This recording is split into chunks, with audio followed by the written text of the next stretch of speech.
What Gradson said, he came out in the 10th like a man possessed. Within the first 20 seconds, he had Mello hanging on.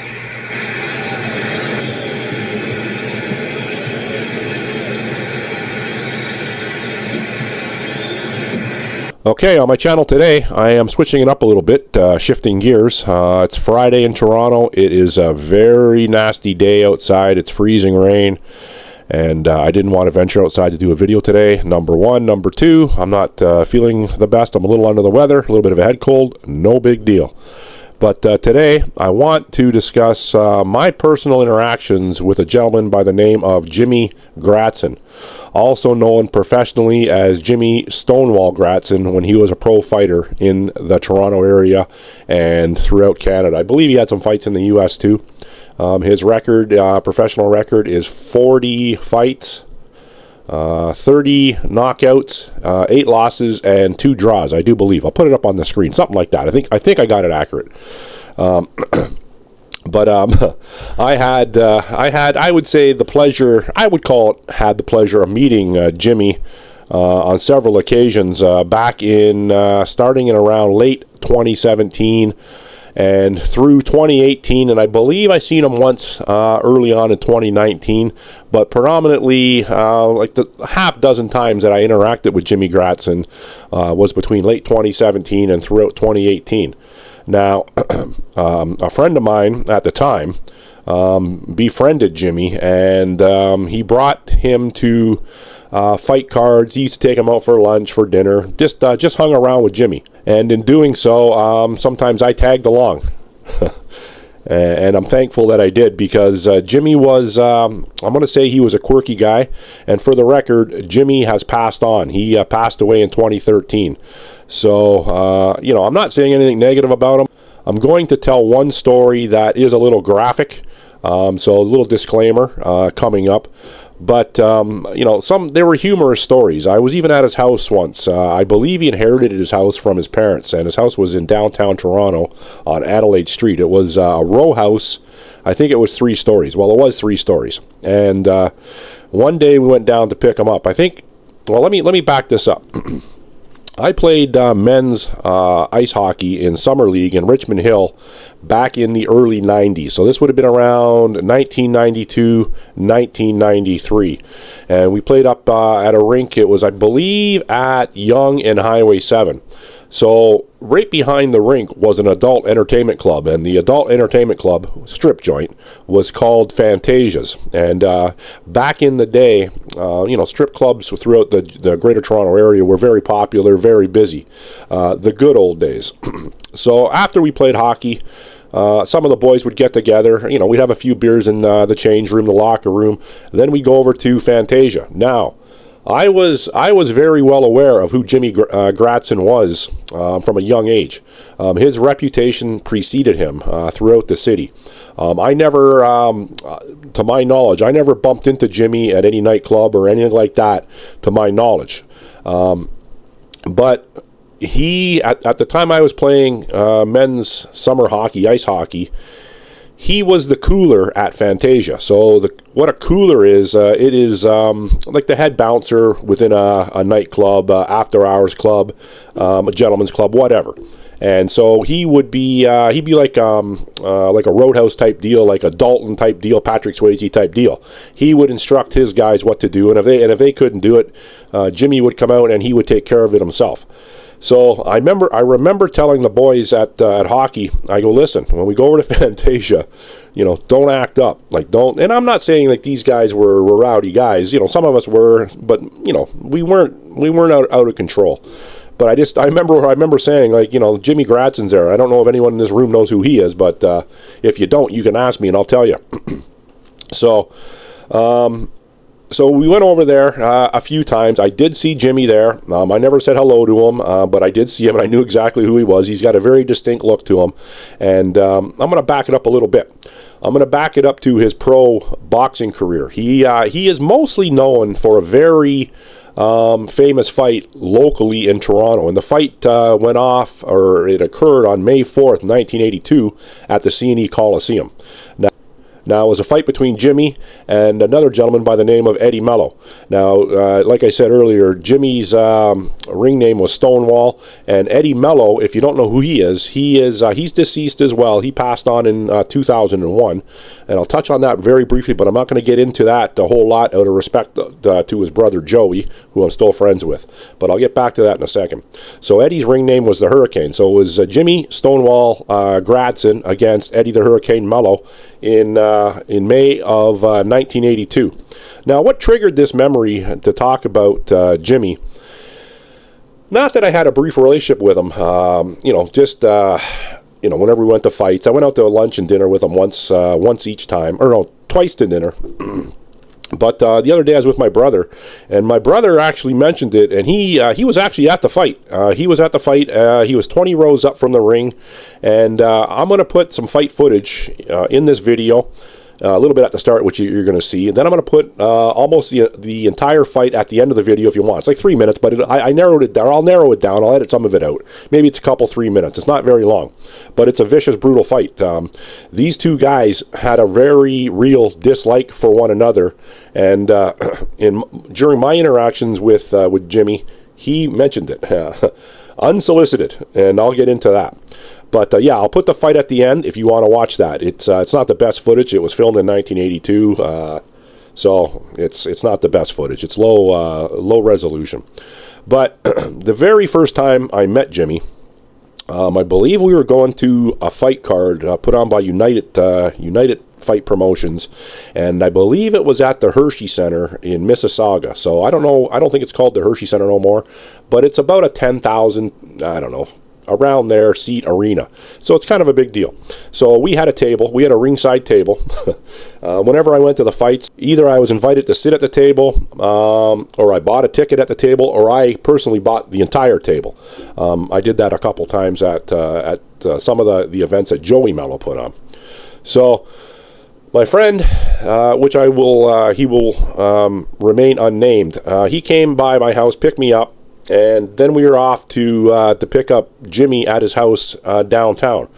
So we get to Jimmy's house, and it's a very nondescript house. It's on Adelaide Street. If you know anything about Toronto, and this is like, I think around 2017, like I said, these houses are quite valuable. They're quite valuable houses. I wouldn't want to live where he lived, but that's where he grew up. So he was well entrenched in that neighborhood, and everyone in that neighborhood knew who he was. So we get there, and his house is fortified. This is where the quirks start. His house was fortified. He had a big peephole through the door, like a big, like it looked like an industrial peephole. He had cameras on the front porch, and so you ring a doorbell, you can't hear nothing. It took him a couple minutes to answer the door, and I hadn't seen Jimmy up until that point since, 1993-ish. So he was a much younger person. So he's very weathered looking. He's got a pro boxer look to him. You can tell by looking at him that he's seen a little action. I'll put it that way. So he comes out, and he's kind of a soft-spoken guy. He talks very slowly. I would liken it to like he may be feeling the effects of his 40 professional fights and countless sparring rounds and countless street fights. So that's what I will say about that. He was just a little slower, and I'm not disparaging Jimmy. He's for a lot of people, he's a well-respected guy. But I will add this: for a lot of people, I'm sure he's despised, because anyone in that sort of working bouncers in nightclubs, you're beating people up. So there's going to be a lot of people out there that aren't going to like you because of that, and they're always going to have their side of the story. And I would imagine that Jimmy didn't lose too many bar or street fights. So there are going to be people out there that are going to be naysayers against him, and you know what? That's fine. Just try to keep the comments respectful. I'm just telling you the interactions that I had with him a handful of times, and they were very good.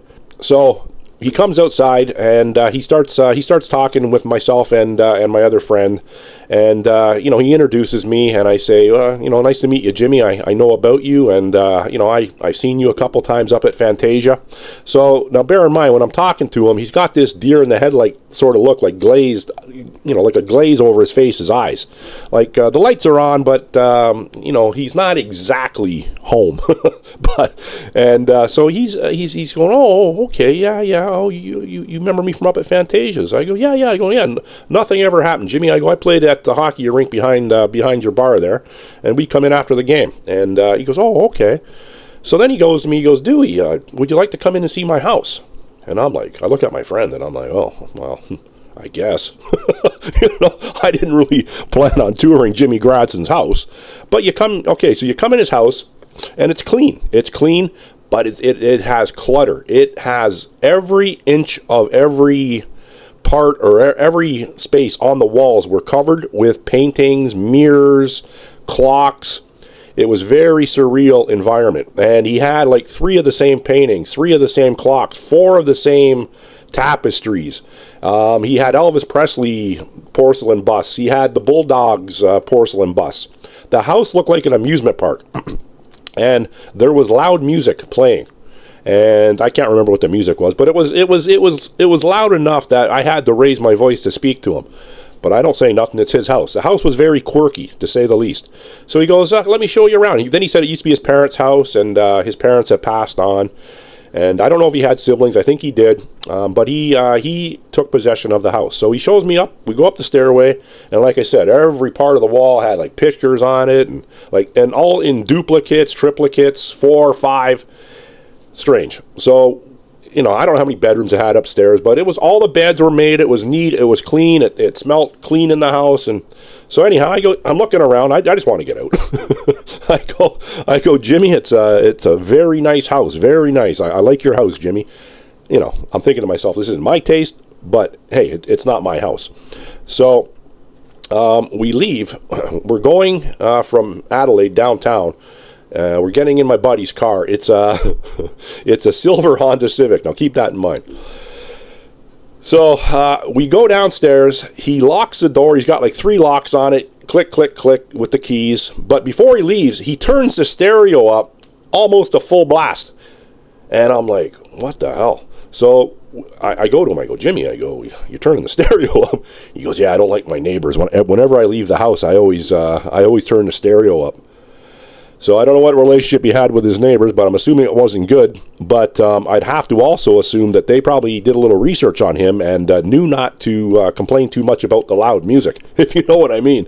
So anyhow, that was my introduction to Jimmy Gradson. So from that point, we're going to a restaurant across from the arena. I can't remember, it was a Jack Astor's. What's that shitty Boston Pizza? I think it might have been a Boston Pizza. Whatever was up across from the arena where the fights were going down. We were going for dinner. So now you'll see a book right here, and this book is written by Richard Atkinson, or Ricky Atkinson, and he is infamously known for the Dirty Tricks Gang. It was a very notorious gang. Based out of the Kensington Market area in Toronto back in the 70s and 80s. And, I befriended Ricky from that night on as well, and I'll get into that. And this is where the story takes a bit of a humorous turn, but a little graphic too. Disclaimer. So it's myself, my friend, and Jimmy Gradson. So my friend's sitting here, Jimmy Gradson sitting across from me. I remember Jimmy ordered chicken wings. I think I ordered a pasta dish, and I don't know what my friend ordered. But then Ricky shows up, and he's a tall guy. He's about 6'3", 6'2". He's a big guy, and he's a street tough. Very, very, very streetwise. He did an immense amount of time in the prison system. I believe over 30 years he's done in the prison systems. That's all in his book. If you're interested in getting his book, I don't know where you can get it from, but you can research it. I read the book, and I've hung around with Ricky a little bit. Not in years, but so this is the first time I'm meeting Ricky Atkinson too. So he comes into the restaurant, and like I said, he's a taller guy. He's wearing, he's well dressed. He's wearing a leather jacket. He's wearing like one of those little rascal hats, and he doesn't at first know or recognize Jimmy Gradson. So my buddy introduces him. He goes, "That's Jimmy Gradson, and that's Ricky Atkinson." And so this is what Jimmy Gradson does. So he goes like this. He kind of looks at him, but just shakes his hand like that without getting up. without, even making eye contact with him. Just Jimmy's quirks, right? So, I'm introduced to him as well. I stand up, shake his hand, nice to meet you. I vaguely knew who this guy was, but not really. I heard of the Dirty Tricks gang back in the day. So Ricky wasn't staying for something to eat. He was just dropping by, I think some books actually. He was dropping some books by to my friend to distribute. Autograph books, signed books to people that he knew. Mine signed as well. And so I don't know how the conversation came up. I can't remember exactly how that came up, but I'm listening to what they're saying. Like, these guys are, they're very streetwise people. My friend also a very streetwise person, and they've all done time in prison, and I haven't. So, I wasn't part of that club. I don't think Jimmy did too much time in prison. I really don't. I don't think he did. But my friend and Ricky, obviously, they did some time. So they had that that commonality. So it came up where there's an infamous incident with Jimmy Gradson. I believe it was in the mid to late 80s, and Jimmy was working an after-hours booze can. If you don't know what a booze can is, that's like an after-hours place where you can get served alcohol, and other things go on there. They're very shady places, depending on which one you go to. And this one that Jimmy Gradson worked at, I knew of it. I never been to it, and I believe, and I could be wrong on this, but if memory serves me correctly, it was somewhere near Eglinton and Caledonia. I do believe in Toronto's West End. Now I could be wrong on that. If someone knows this story, put it in the comment section. But someone that I know very well was there the night of this incident. There was a violent incident there that night. So the person that I know was there was Big Mike from the neighborhood. He's one of our toughest guys in our neighborhood. He's a street tough. Big Mike has, I'm not going to say his last name, has since passed on as well. So Jimmy's passed on, Big Mike's passed on. So I remember Big Mike telling me the story about Gradson years ago when he was at the booze can, where he got into a fight, an altercation with a black guy, and the black guy pulled out a boot knife. This is graphic, jams it through Jimmy Gradson's throat, and it pretty much bounces off his nose and it goes right through his tongue and everything. I know, very graphic. I apologize for that. So it's a serious wound. So the person ended up getting away. Jimmy obviously had to go to the hospital. That guy's harder than a coffin nail, so I don't know how long he was in there for, probably a couple hours. I don't know. Serious injury. So I don't know what happened. Well, I know Jimmy never caught up to him. So I don't know if there was any sort of police involvement with that. I'm thinking Jimmy Gradson wasn't the cop calling type. You know what I'm saying? He would like to settle things on his own. He wouldn't deal with the police. Now, other people might know something about Jimmy that I don't know. I'm just assuming that. I could be wrong. Now, Ricky, for whatever reason, he goes, well, let me back that up. Ricky said to Jimmy, I used to spar with you back in the day at Toronto Newsboys or Lansdowne Boxing Club. So Ricky used to spar with Jimmy Gradson. And bear in mind that Jimmy Gradson's not even looking at him. He's not sitting down, Ricky. Like I said, he's 6'2", 6'3", taller guy. And he's not even looking at him. He's eating his chicken wings. And I'm taking this all in, and I'm like, holy shit, man. This is quirky. So he goes, yeah, I sparred with you. And then Jimmy goes, oh, okay. Like, could care less. But listen to this. This is where it gets funny. So then Ricky says, he goes, I did some time with the guy that you had a beef with at the After Hours Club. Right? So that's when Jimmy put his chicken wing down. And this is what he says, quote unquote. He goes, you wouldn't happen to know where he lives, do you? And I'm like, holy shit. And then Ricky, even Ricky took a step back and he goes, no, I don't. But I think he's passed on. He passed on a few years ago, this guy. So Ricky knew who this guy was, but he whether the guy passed on or whether he was just saying to Jimmy that he passed on, I don't know. I don't know who this guy is. But I will guarantee you, if Ricky said, yeah, I know where he lives, Jimmy wouldn't be going to the fights that night. Jimmy'd be going to that guy's house, if you know what I'm saying. So my point being is, he's a very like almost like a shy guy, a little cognitively slow, but he still has that mindset in my estimation, where he wanted to seek retribution for the guy putting the knife through his chin, through his tongue. So I'm like, wow, okay. it was just the way it all went down. I thought it was humorous. Maybe my sense of humor is a little morbid compared to other people's, but I thought it was kind of amusing.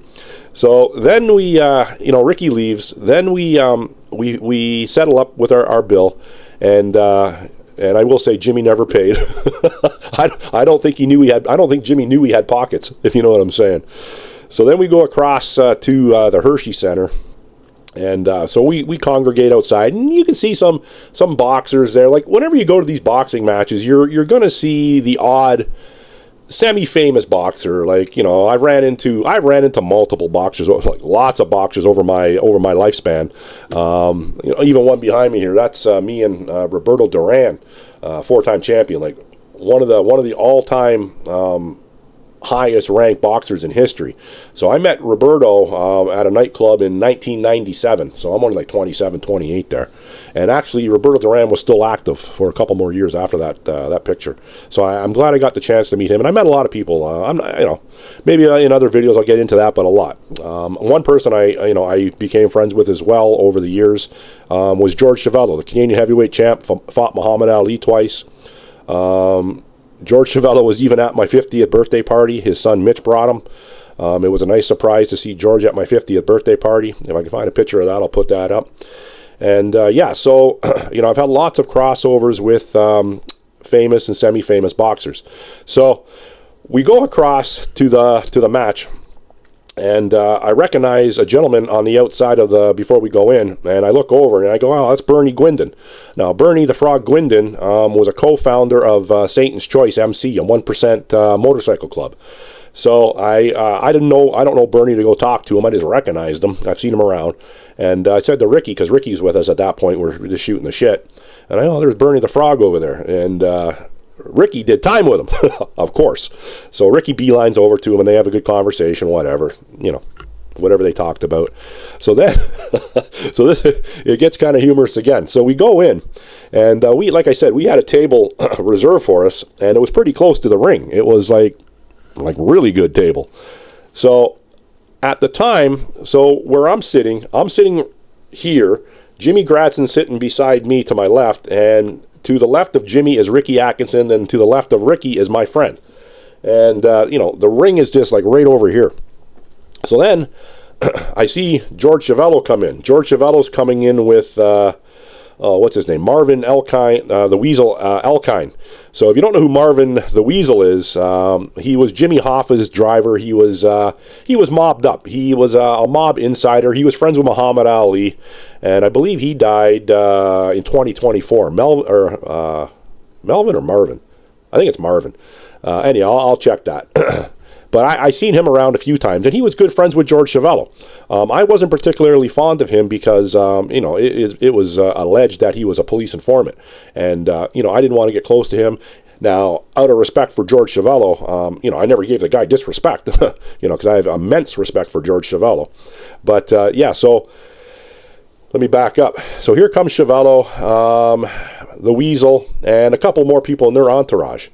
So I look over at Jimmy, and I go, Jimmy, you know George? And unbeknownst to me, of course he knows George. They had a relationship where I believe George was actually Jimmy's boxing manager for quite some time, or at least a couple fights.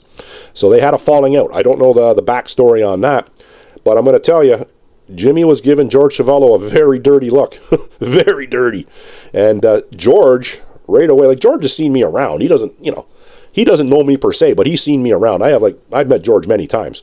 But so he's coming in, and I could see George looking at Jimmy, and they nod. He nods at Jimmy. Jimmy doesn't nod back, and George looked away and just kept walking.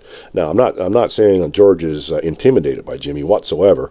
If it came down, like George is obviously a lot older than Jimmy at that point, but in their prime, if it ever came down to a ring fight or a street fight, George is a bigger guy, I understand that. George would demolish Jimmy in his heyday, okay?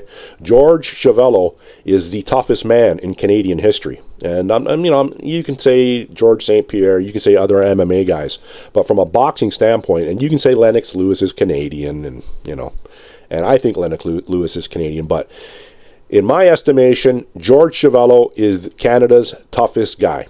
Now, anyhow, so George goes by us, and he sits at a table 2 tables behind us and up. So Jimmy Gradson looks at me, and he goes, look at the champ. And I go, yeah. He goes, we got better seats than him. And I just started laughing. Like, you see, as much as Jimmy Gradson could smile, you just see a little crack on his face. Like, that was a little retribution that we were closer ringside than George Chavello. Now, was Jimmy right? Yeah, he was right. But George still had very good seats. So, but the way Jimmy said it, it was amusing. Oh, okay. So that's the very first time I met Jimmy Gradson. The second time we met Jimmy Gradson, we didn't go to his house. We picked him up at a friend's house or somewhere downtown. I can't remember exactly where it was. But I'm in the front seat. My friend picked me up first. We go get Jimmy, and so on the way back, we're going to another fight. I think we're going to the Stockyards fight. In my area, in the Stockyards area of Toronto, Richard Soucy's boxing club. And so anyhow, we're in the car. So I'm in the front, Jimmy jumps in the back, and Jimmy says, listen, he goes, can you drop me off at a bank machine, an ATM? I got to take out some money. So I'm like, okay, well, that's a good start. And so he goes in, I think we go into a 7-Eleven, and he uses a bank machine in 7-Eleven. So we, like I said, we're driving, my friend had a silver Honda Civic. So there was another Honda Civic, a silver 4-door Honda Civic, a couple cars down. So we're watching Jimmy come out of the 7-Eleven, and Jimmy goes to the other car. So he opens up the back door, gets in the car, and me and my friend are looking at what's going on here, and there's an Asian lady in the driver's seat. So she's waiting for someone in 7-Eleven as well. But he gets in the back seat, doesn't even know that doesn't even notice that it's a little Asian lady driving, and I'm not in the front passenger seat. So he's sitting there looking straight ahead. So my friend is looking over, and we just start laughing. We're laughing our guts out. So the Asian lady is obviously afraid. She doesn't want to startle this guy. So my friend honks a horn. So like a couple times. So Jimmy looks to his left, and we're like this. And so then I don't know what Jimmy said to the Asian lady, but she remained more calm than I would have remained, let me tell you. So yeah, that was kind of funny. So then Jimmy gets in the car, and I go, Jimmy, you didn't notice it was a little Asian lady, and it wasn't, a 6'1", 240-pound guy that driving the car? And he goes, I didn't even notice. And I go, okay, so whatever. So then we go to the boxing event, and so I get to talking to him a bit more after the boxing event there, and I got a good picture with him. I'll put that up if I think I can find that one. I think that's on my recent phone, and yeah. So I got talking to him, and as much as you could get close to Jimmy, I tried having a conversation with him, but. So then my buddy said, he goes to Jimmy, he goes, oh, Dewey has a bit of a reputation in this neighborhood. Me, a little bit of one when I was younger. And Jimmy goes, oh, really, eh? Like Jimmy's eyes kind of perked up, and I'm like, oh, okay, take it easy. So we're leaving the boxing event. The boxing event's over, and we're in the parking lot of George Bell Arena. It's nighttime, where the boxing event was taking place. And Jimmy and I start wrestling around a little bit. Like, we start sparring, we start shadow boxing with each other a little bit. Like, taking jabs and stuff like that. Then Jimmy comes in with a left hook to my body, right? And he hit me. He hit me pretty good, but not his full strength. And this guy's an older guy at the time, and he had some health issues. I probably had, probably 40 pounds on him at that time. I was a little bit heavier. I was probably around 275 at that time. And I'm wearing a thick leather jacket. I think I'm wearing a thick... No, I'm wearing a thick fabric jacket, I believe. And I'm like, okay. I go, Jimmy. I go, whoa. Because I could see this guy reverting back to his ring days, his bouncing cooler days, and street fighting days. And I'm thinking, okay, this is going to get out of hand. Then I'll be having a fist fight in the parking lot with Jimmy Gradson, which I didn't want to have happen. For a multitude of reasons. So I just pushed him away. I go, Jimmy, okay, whoa. Like, I more or less, I conceded to him. And he just gave me the smirk, and we got in the car and we dropped Jimmy off. But, yeah, so I'll tell one more story about Jimmy Gradson. So another time actually this time I didn't go pick him up. My friend went and picked him up. Then I met him at a restaurant in the Junction area. And it's a friend's bar at the time. It's since closed down. And, it's a popular bar off Dundas and Jane Street area. And we go in there and they got good wings. And Jimmy Gradson likes his chicken wings. So we went in. And this was funny. So I'm sitting here, and we're in a booth. Jimmy's sitting here, and my friend is sitting here. So the owner, Tony, who we know very well, to this day I'm still friends with him, and he comes over, and he says, "Hey, hi, Dewey," hi to the other guy. And he goes, "Oh, hi, nice to meet you," right? And so my friend goes, "Well, that's Jimmy Gradson," and my friend Tony didn't recognize him. And he goes, "Holy shit," he goes, "You're kidding me. That's Jimmy Gradson." And we go, yeah. He goes, "We were just showing the Eddie Mello Jimmy Gradson fight on the big screen TV the night previous." So you imagine that, and the bar was packed to watch that Jimmy Gradson fight, and that was also a bar that George Chavello hung around as well. He sung karaoke there, whatever bands were there or whatever. He liked going to that place that was close to his house and close to his kid's house, Mitch. So anyhow, Tony got so excited that Jimmy Gradson was sitting in his bar, he couldn't believe it, and just by coincidence, they showed the fight in its entirety the night previous, 8 rounds or whatever it was. They had it on film, and so I've never seen the full fight, but so that was a nice surprise for Tony to meet Jimmy Gradson. So then after that, I think I seen Jimmy one more time at the Hershey Center at another fight. We were sitting at different tables that time. I just said hello to him. I don't even know if he recognized me from that point. And I didn't see him ever again. I think his health started to fail, and like I said earlier, he subsequently died in 2023. But so I just thought I'd change it up today. No politics. If you have any Jimmy Gradson stories or any local fighter stories, let me know. Oh, and I also wanted to just throw in one George Chavello story. I have many George Chavello stories. Maybe one day I'll tell those. But I can't tell those like his son Mitch does, so maybe I'll never tell those.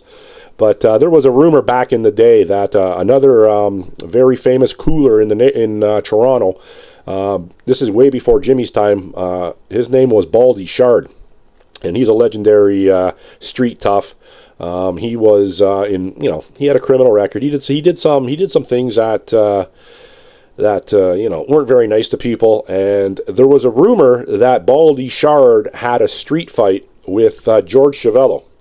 And I always thought to myself, this rumor's bullshit, because George Chavello would literally ragdoll Baldy Shard. And so one time I had the chance to ask his son, Mitch. We were on a patio of a bar one night, and Mitch is a very, very good storyteller. And whenever Mitch tells a story, everyone congregates around him, because he was a small kid, and he grew up with all this, with all the stories that that his father brought to the table, like all the famous people, and the stories are unbelievable. But I said to Mitch one night, I go, Mitch, listen, what's the truth about this Baldy Shard George Chavello street fight? He says to me, he goes, Dewey, he goes, what do you think? I go, I know. I go, your dad would have killed him. He goes, oh, without a doubt. There's one thing being, and I know Baldy was a bit of a boxer as well, a trained boxer, but to attain, the level of George Chavello, he was a top 10 contender, Canadian heavyweight champion for 26 years, went the distance with Ali, I think both times, 66 and 72, fought the who's who of the heavyweight division, and had a pretty good record. I think he was 76 and I don't know, like 18 or something. He beat Jerry Corr. He beat a lot of notable heavyweights at the time, and he got robbed a couple times. Ernie Terrell and Floyd Patterson come to memory. But so no, George Chavello and Baldy Shard never fought. But that's it. That's it for Dewey's storytelling on the Friday. Kind of housebound today, a little sick, and the weather. If you got any questions, comments, or anything else to add to this story, by all means, put it in the comment section. I'd look forward to hearing anything with regards to local boxing or street fighting folklore. Thanks for watching. Enjoy your weekend. Bye.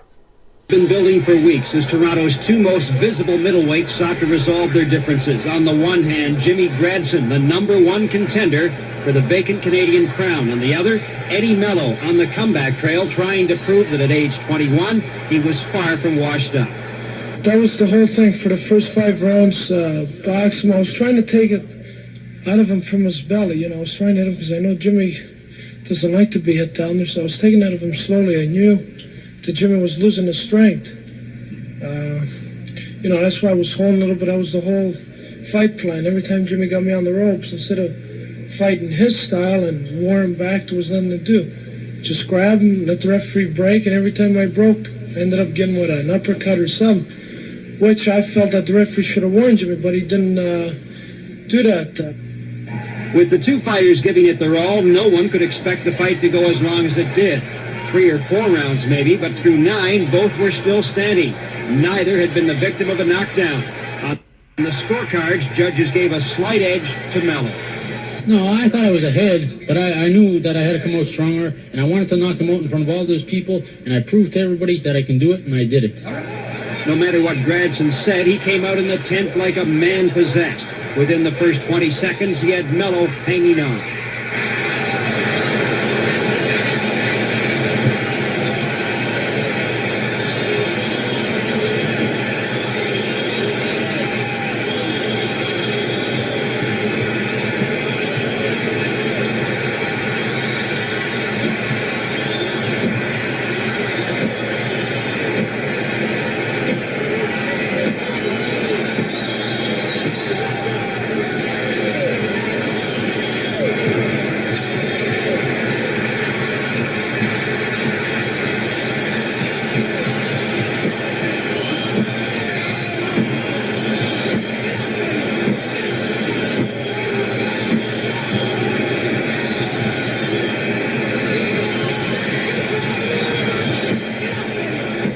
Even after the fight, Mello didn't have much good to say about his opponent. No, I went to, say congratulations and everything to him, and he told me to screw. So I told him he's a bad sportsman, and I accepted. So he's a bad sportsman. He stabbed my friend. I proved to my friend that I can knock him out, and I knocked him out for my friend and my people behind me.